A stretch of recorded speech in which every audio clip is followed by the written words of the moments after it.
बहुत बहुत स्वागत है। मेरा नाम साईनाथ कदम है और मैं IIIT तिरुचिरापल्ली का स्टूडेंट हूं। इस वीडियो में हम देखेंगे MST CET का जो 11th क्लास का पोर्शन है, फिजिक्स केमिस्ट्री मैथमेटिक्स में कौन कौन से चैप्टर्स करने हैं, ठीक है ना। इससे पहले हमने आपको एक स्ट्रेटेजी दी थी, ठीक है ना। उसके अंदर आपको किस तरह से 11th क्लास और 12th क्लास को सिलेबस को कवर करना है, बहुत सही तरीके से हमने डे वाइज प्लानिंग दी है। यदि आपने वो वीडियो नहीं देखा तो वो वीडियो देखना आपका बहुत ज्यादा फायदा होगा। और हमने यहाँ टारगेट दिया, उस स्ट्रेटेजी में बताया गया कि आपको 9 से लेकर 15 जून के अंदर आपको क्या करना है, आपका 11th क्लास का पोर्शन खत्म करना है, ताकि बाकी बचे हुए डेज हमारे क्या कर सके, हम आपके 12th क्लास के पोर्शन के ऊपर सही तरीके से हम लगा सके। तो सबसे पहले बात करेंगे हम फिजिक्स का आपका पोर्शन किस तरह से करना है। आपको जो चैप्टर आपका 11th क्लास से है, आपको जो करना है, सबसे पहले मोशन इन जो प्लेन चैप्टर है वो आपको करना है, ठीक है ना। मैंने यहाँ पे कुछ स्टार्स लगाए, इसके बारे में मैं आपको एक्सप्लेन करूंगा ये स्टार्स का मतलब क्या है, ठीक है ना। उसके बाद आपका जो सेकंड चैप्टर है लॉज ऑफ मोशन, आपको ये करना है, ठीक है ना। उसके बाद आपका ग्रेविटेशन, और यह ग्रेविटेशन में मैंने स्टार इसलिए लगाया क्योंकि यहां से यार डेफिनेटली क्वेश्चंस आते ही है, ठीक है ना। यहां पे यार कुछ क्वेश्चंस आते हैं जो थ्योरेटिकल बेस होते हैं, या फिर ज्यादातर न्यूमेरिकल क्वेश्चंस के बारे में आप एक्सेप्ट कर सकते हो कि वहां पे कुछ आपको कैलकुलेशन वहां पे करना होगा यहां इस चैप्टर में, ठीक है, ध्यान रखना। उसके बाद थर्मल प्रॉपर्टीज ऑफ मैटर, इसके अंदर भी कुछ क्वेश्चंस आते हैं, ठीक है ना। उसके बाद साउंड, यहां पे साउंड पे यार स्पेशली यहां पे ज्यादातर यहां न्यूमेरिकल देखने को मिलते हैं, आपको न्यूमेरिकल सॉल्व करना पे होता है, ठीक है। तो आपको इजी क्वेश्चंस होते हैं, ज्यादा हार्ड नहीं होते। यदि आपको फॉर्मूला अगर उस चीज के बारे में अगर पता है तो डेफिनेटली आप ये क्वेश्चन सॉल्व कर पाओगे, ठीक है ना। उसके बाद इलेक्ट्रोस्टैटिक, ठीक है ना, इलेक्ट्रोस्टैटिक भी आपको सही तरीके से करना है। उसके बाद सेमीकंडक्टर, सेमीकंडक्टर में यार बहुत ज्यादा क्वेश्चन डिफिकल्ट बिल्कुल नहीं आते। यहां पर क्वेश्चन जो होते हैं वो थ्योरेटिकल क्वेश्चंस होते हैं, आपको पूछे जाते हैं, मतलब आपको कोई भी यहां न्यूमेरिकल सॉल्व बिल्कुल नहीं करना होता है। तो फिजिक्स का ये पोर्शन है, ठीक है ना। आप क्या कर सकते हो, जो चैप्टर्स आपको यार बहुत इजी लग रहे हैं उस चैप्टर्स को पहले कर लो। जो आपको अगर मुश्किल बहुत ज्यादा डिफिकल्ट लगता है, या फिर आपको ऐसा लगता है कि मैं चैप्टर्स अभी नहीं कर सकता, उसको क्या कर सकते हैं, आप होल्ड करके रख सकते हैं, उसके बाद में उसके बारे में हम बाद में सोच सकते हैं, ठीक है ना। तो आपको क्विकली चीजों को करना है यार सही तरीके से, आपको किस तरह से प्लानिंग करना है मैंने पिछली वीडियो में बताया है, वो जरूर चेक करना, ठीक है। उसके बाद बात करेंगे मैथमेटिक्स में। मैथमेटिक्स में ट्रिग्नोमेट्री जो आपका चैप्टर्स है, यहां से कहीं ना कहीं क्वेश्चन डेफिनेटली आते हैं। ट्रिग्नोमेट्री यार हमेशा क्वेश्चन हमें देखने को मिलते हैं, तो ट्रिग्नोमेट्री आपकी स्ट्रांग होनी चाहिए, ठीक है ना। इससे पहले हमने कुछ ट्रिक्स प्रोवाइड की है ट्रिग्नोमेट्री पर, आप देख सकते हो, ठीक है ना। उसके बाद आपका जो स्ट्रेट लाइन है वो भी आपको चैप्टर सही तरीके से करना है। आपको जो आपका सर्कल है वो भी चैप्टर्स आपको अच्छे से करना है। और यहां पे यार सर्कल में बहुत ज्यादा क्वेश्चंस हार्ड नहीं आते। यहां पर क्या कर सकते हैं हम, यहां पर वैल्यू पुट करके, मतलब आपका जो ऑप्शंस होते हैं ना, मान लो आपके पास ABCD ऑप्शंस है, तो आप क्या कर सकते हो, इन ऑप्शंस को क्या कर सकते हो, आपकी वैल्यू जो भी है इस इक्वेशन में हो, जो भी आपको क्वेश्चन दिया था, तो यहां पे आप वैल्यू को पुट करके आंसर बड़े आसानी से निकाल सकते हो, ठीक है ना। आपको किस तरह से निकालना है अगर देखना है तो आप पिछले वीडियो चेक कर सकते हो, उसके अंदर हमने कुछ चीजें बताई है, ठीक है ना। मेजर ऑफ डिस्पर्शन, ये भी आपको यहां पे चीजें आपको चैप्टर करना है। उसके बाद में यार प्रोबेबिलिटी, ये भी क्वेश्चन कुछ बच्चों को यार प्रोबेबिलिटी थोड़ा हार्ड सा लगने लगता है, लेकिन यहां से क्वेश्चन जरूर आते हैं, ठीक है ना। इसको चैप्टर को छोड़ना मत, क्योंकि कहीं ना कहीं इन चैप्टर्स को आप छोड़ के जाओगे तो डेफिनेटली आपको 2-3 क्वेश्चंस आपको नजर आएंगे जो आपको छोड़ना पड़ेगा। इससे बेटर इस चीज को हम पहले ही कर लेते। आप टेक्स्ट बुक को सॉल्व करना, आपके टेक्स्ट बुक में जो आपको न्यूमेरिकल्स दिए, ठीक है ना, और कोशिश करना कि पास्ट के जितने भी क्वेश्चन आए हैं, मैं आपको डिस्क्रिप्शन बॉक्स में मैं आपको क्या करूंगा, पास्ट के क्वेश्चन पेपर आपको कुछ क्वेश्चन आपको प्रोवाइड करूंगा, जिससे आपको काफी हेल्प हो सकती है। आप उस चीज को प्रैक्टिस करना, आपके मार्क्स में काफी इंप्रूवमेंट हो सकती है, ठीक है ना।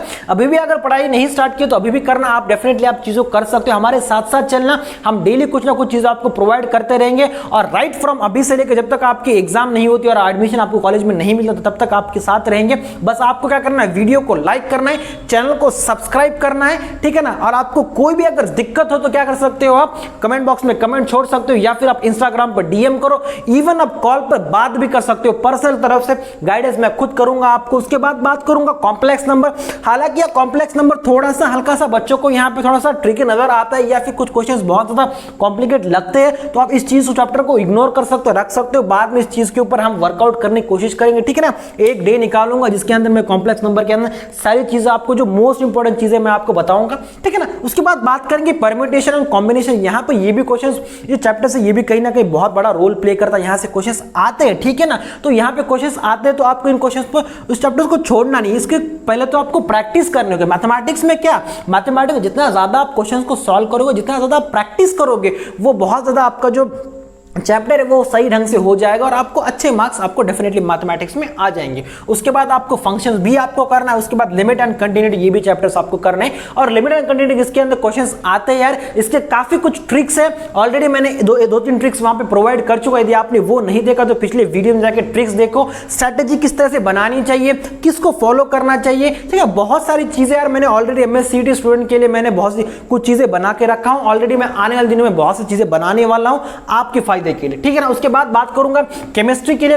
केमिस्ट्री के अंदर सब बेसिक कॉन्सेप्ट ऑफ केमिस्ट्री आपको यहां पे ये सब चीजों के बारे में पता होना चाहिए, ठीक है ना। कहीं ना कहीं ये जो कॉन्सेप्ट है यार, ये जो चीज है केमिस्ट्री का जो बेस है ये, इसके ऊपर काफी जो चैप्टर्स डिपेंड होते हैं। तो यहां पे आपको जो चीजें होती है, आपको जो किस तरह से आपको निकालना है किसी की वैल्यू, तो यहां पढ़ते हो और ये सब चीजें बाकी चैप्टर्स में जो 12th क्लास में उसके ऊपर आपको अप्लाई करना होता है, ठीक है। उसके बाद स्ट्रक्चर ऑफ एटम, यहां पे स्ट्रक्चर ऑफ एटम में सिंपल से क्वेश्चंस होते हैं यार, आपको ध्यान देखना है। केमिकल बॉन्डिंग में उतने ज्यादा डिफिकल्ट क्वेश्चन नहीं आते, केमिकल बॉन्डिंग हल्के, लेकिन यहां कहीं ना कहीं आपकी जो थ्योरी पार्ट है वो ज्यादा आपका स्ट्रांग होना चाहिए, ठीक है ना। यहां पे अगर रिडॉक्स रिएक्शन की बात करता हूं तो कुछ क्वेश्चन रिडॉक्स रिएक्शन के भी आते हैं, ठीक है ना। एक या दो क्वेश्चन हमें देखने को मिलते हैं, ठीक है। उसके बाद बात करेंगे elements of group 1 and group 2। यहां पे याद रखना एलिमेंट जो आपके ग्रुप 1 एंड ग्रुप 2 है बहुत ज्यादा इंपॉर्टेंट है। यहां पे चीजें आपको जितने भी यार आपके ऑर्गेनिक इनऑर्गेनिक जो क्वेश्चन जो होते हैं वो स्ट्रेट फॉरवर्ड बुक से आते हैं, तो आपको केमिस्ट्री के मामले में बुक को छोड़ना नहीं है, बुक के साथ बने रहना है। मैथमेटिक्स की अगर बात करता हूं, मैथमेटिक्स में आपको जो आपके सॉल्व एग्जांपल दिए उस चीज के ऊपर फोकस करना है आपको,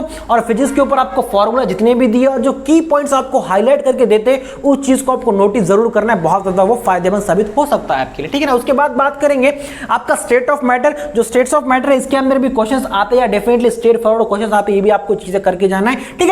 और बहुत ज्यादा चीजों को कॉम्प्लिकेट बिल्कुल बनाना नहीं है, स्ट्रेट चीजों को आपको फॉर्मूला पढ़ना है। अगर कोई कॉन्सेप्ट आपको नहीं आता तो वहां बुक से आपको पढ़ लेना है, ठीक है। इवन अगर आपको बुक से चीजें समझ नहीं आती तो आप क्या कर सकते हो, वो पॉइंट आप यूट्यूब पर डाल सकते हो, तो आपको बहुत सारी वीडियोस मिल जाएंगे और पर्टिकुलर उस टॉपिक को या फिर उस कंसेप्ट को आप बड़े आसानी से आप क्लियर कर सकते हो, कोई टेंशन नहीं, ठीक है ना। उसके बाद बात करेंगे एड्जॉर्प्शन एंड आपका जो कोलाइडल सॉल्यूशन है, उसके अंदर काफी कुछ चीजें यहाँ पे यार थ्योरेटिकल क्वेश्चंस आते हैं, ज्यादा कॉम्प्लिकेटेड क्वेश्चन नहीं आते, आपको सीधा स्ट्रेट फॉरवर्ड आपको सेंटेंस दिए जाते हैं ABCD में और पूछा जाता है कौन सा सही है इस चीज के लिए, फिर या कौन सा ट्रू है फॉल्स, सारी चीजें आपको पूछे जाते हैं। तो उतना ज्यादा हार्ड नहीं यहाँ पे, लेकिन आपको बुक को पढ़ना होगा, ठीक है ना, बुक के साथ अटैच होना। इस चैप्टर के अंदर आपको सही ढंग से बुक से सारे कंसेप्ट आपको क्लियर करने हैं। उसके बाद हाइड्रोकार्बन्स, ठीक है, उसके बारे में वो भी करना है आपको। और उसके बाद यार basic principle of organic chemistry, और ये जो है ना जिस तरीके से यार फिजिकल केमिस्ट्री का ये बेस माना जाता है उसी तरह से ऑर्गेनिक केमिस्ट्री का ये बेस है। इसके अंदर काफी कुछ चीजें आपको बेसिक चीज जो पता होनी चाहिए वो आपको यहाँ पे एक्सप्लेन किया, इस चीज के बाद बताया गया। जो आगे वाले जो भी आपके रिएक्शन है, आगे वाले जो भी आपका 12th क्लास में जितने भी आपकी रिएक्शन है उसके अंदर काफी कुछ आपको हेल्प साबित हो सकता है। आपको पता होना चाहिए कि कौन सा कार्बन किस तरह से है, कौन सा कार्बन आपको बताया जाता है। तो बहुत सारी चीजें जो यहाँ पे बेसिक चीजें आपको एक्सप्लेन की है, तो आपको इसके बारे में नॉलेज होना चाहिए। तो आपको ये ऑर्गेनिक केमिस्ट्री का बेस है, तो इसके ऊपर डिपेंड है बाकी आप चीजें आप किस तरह चीजें करो, ठीक है ना। तो मैंने फिजिक्स केमिस्ट्री और मैथमेटिक्स के बारे में सारी चीजें मैंने आपको एक्सप्लेन किया हूं, ठीक है ना। डिस्क्रिप्शन बॉक्स में मैं आपको कुछ क्वेश्चंस प्रोवाइड करूंगा, आपको उसको प्रैक्टिस करना है, ठीक है ना। अगर कोई भी प्रॉब्लम हो तो क्या कर सकते हो, कमेंट बॉक्स में कमेंट छोड़ सकते हो या फिर इंस्टाग्राम पर DM कर सकते हो, ठीक है ना। इससे बाद हम क्या करने वाले हैं, आपको आने वाले दिनों में आपको फॉर्मूला मैं प्रोवाइड करूंगा, मोस्ट इंपॉर्टेंट फॉर्मूला जो आपको फिजिक्स केमिस्ट्री मैथमेटिक्स में इसी चैप्टर में से 11th, क्योंकि हम क्या करने वाले अभी वर्क करने वाले 9 तारीख से लेकर 15 तारीख तक हम वर्क करने वाले सिर्फ 11th क्लास पर, और 15 के बाद हम टूट पड़ेंगे 12th क्लास का, और बहुत सही ढंग से हम प्लानिंग के साथ सही चीजों के साथ हम 12th को करेंगे बड़े आसान तरीके से। उसके बाद मैं आपको कुछ मॉक पेपर्स भी आपको प्रोवाइड करूंगा, आपसे प्रैक्टिस करवा के लूंगा, ठीक है ना। तो आपको क्या करना है, हमारे चैनल से जुड़ जाना है, हमारे फैमिली का हिस्सा बन जाना है, ताकि आपका कोई भी पॉइंट मिस आउट ना हो, आपको सही ढंग से सारी चीजें आपको एक ही चैनल पर मिलते रहे। तो ठीक है यार, अब इस चीज को नोट डाउन कर सकते हो, ठीक है। डिस्क्रिप्शन बॉक्स में भी आपको मैं PDF प्रोवाइड कर दूंगा। तो ये सब चीजें यार ये आपको सही ढंग से पढ़ना है। और बहुत सारे बच्चे परेशान है यार कि अभी तक हमने प्रिपरेशन स्टार्ट नहीं की या फिर प्रिपरेशन स्टार्ट कर दिए थे लेकिन हमने बीच में उस चीज को छोड़ दिया। तो कोई बात नहीं यार, अभी भी प्रिपरेशन कर सकते हो, क्योंकि कहीं ना कहीं यार जब हम अगर बात करते 2018 और 19 की बात करते हो तो बच्चों को बोर्ड के एग्जाम होने के बाद बहुत कम दिन मिलते थे प्रिपरेशन करने के लिए, लेकिन तब भी बच्चे प्रिपरेशन सही ढंग से करते थे। लेकिन हमारे पास यहाँ तो काफी हमारे पास डेज है, मिनिमम हम देखेंगे कि 45 डेज हमें डेफिनेटली मिलने वाले, ठीक है ना, ज्यादा ही मिलने वाले उससे, क्योंकि कहीं ना कहीं हमें हमने मिनिमम टारगेट लिया है 45 डेज का, लेकिन उससे ज्यादा डेफिनेटली मिलने वाले, क्योंकि कहीं ना कहीं बायो के एग्जाम्स है और आपकी एग्जाम में पर्टिकुलर डे पे नहीं होने वाली, आपकी बहुत बड़ा स्लॉट्स गिरने वाले, तो आपकी एग्जाम बहुत लंबी खींचने वाली है, ठीक है ना। लास्ट डे 10 डेज में हुआ था तो उस चीज को ज्यादा एक्सटेंड करेंगे ताकि कोई भी इफेक्ट जो कोविड का हो आप पर ना आए। तो इसलिए यार कोई टेंशन लेने की जरूरत नहीं है, आपको बड़े आराम से आपको चीजों को करना है। लेकिन एक बात हमेशा याद रखना है, एक सजेशन है मेरी तरफ से, आपको ना चीजों को जब आप चीजें पढ़ते हो ना, उस चीज को एक टाइम में आप रिवाइज जरूर करना, क्योंकि जब तक आप रिवाइज चीजों को नहीं करोगे तब तक आप चीजों को भूल जाओगे, फिर कोई फायदा नहीं होगा आप कितनी भी चीजें पढ़ोगे। इसलिए आपको केमिस्ट्री का जितना भी पोर्शन आप लिख रहे हो और की पॉइंट्स निकाल के रखना, नोटबुक के पीछे या फ्रंट में चीजों को लिखना, ठीक है ना। और उस चीज को क्या करना, मॉर्निंग में जब उठते हो तब आप उस चीज को हल्का सा रिवाइज करते रहना, स्पेशली ऑर्गेनिक इनऑर्गेनिक केमिस्ट्री में, ठीक है ना। और कुछ फॉर्मूलाज आपके फिजिक्स के वो सब चीजों को देखना, क्योंकि कहीं ना कहीं फॉर्मूला और जो आपके जो चीजें होती है फैक्ट टू फैक्ट वो बहुत ज्यादा मैटर करती है आपके लिए, तो ठीक है ना।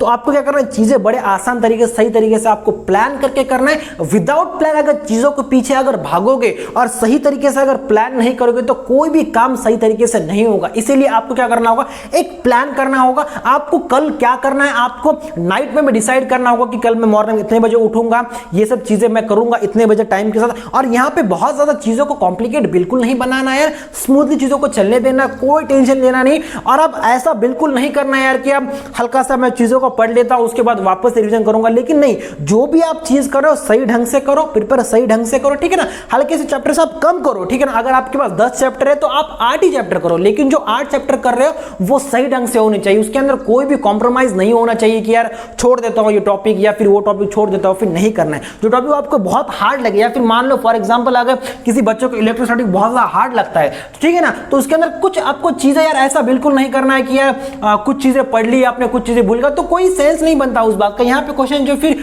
कोई और कंसेप्ट आ जाता है तो यहाँ पे टाइम स्पेंड कर भी आप कुछ गेन नहीं करो। इसलिए आपको जो चैप्टर्स करने हैं उस चैप्टर को कमांड करो, मुश्किल लगता है उस चीज को होल्ड करके रखो, किसी और दिन करेंगे, ठीक है ना। एक पर्टिकुलर डे निकालना है उस चैप्टर के लिए, उसके ऊपर हम टूट पढ़ के उसके ऊपर वर्कआउट करेंगे। तो ऐसे ही आपको चीजों को करना है, जो चीजें आप क्विकली कर पाते हो तो चीजों को क्विकली ग्रैब करो, चीजों को सॉर्ट आउट करो कि आपके लिए कौन कौन चैप्टर इजी है। कुछ बच्चों के लिए स्ट्रक्चर ऑफ एटम बहुत इजी लगता है, कुछ बेसिक कंसेप्ट बहुत इजी लगता है, किसी को केमिकल बॉन्डिंग बहुत इजी, स्टेट ऑफ मैटर बहुत हल्का सा लगता है, तो ज्यादा टाइम ये चैप्टर्स नहीं लेते। इनको जो चैप्टर्स टाइम नहीं लेते उसको हटा दो, ठीक है ना, बहुत जल्दी क्विकली करो। जो चैप्टर बहुत ज्यादा इंपॉर्टेंट है, बहुत ज्यादा आपको मुश्किल लग रहा है, उस चीज के ऊपर करो। हमारे पास टारगेट है 9 to 15 जून में आपको चीजें करनी है, ठीक है ना, तो कोई टेंशन नहीं लेना। तो बस यार इस वीडियो में इतना ही बताना था। यदि आपकी कोई भी समस्या हो तो आप कमेंट बॉक्स में कमेंट पूछ सकते हो, या फिर तो मिलते हैं अपने अगले वीडियो में। तब तक के लिए आप घर पे रहो, सुरक्षित रहो, bye bye, take care, all the best.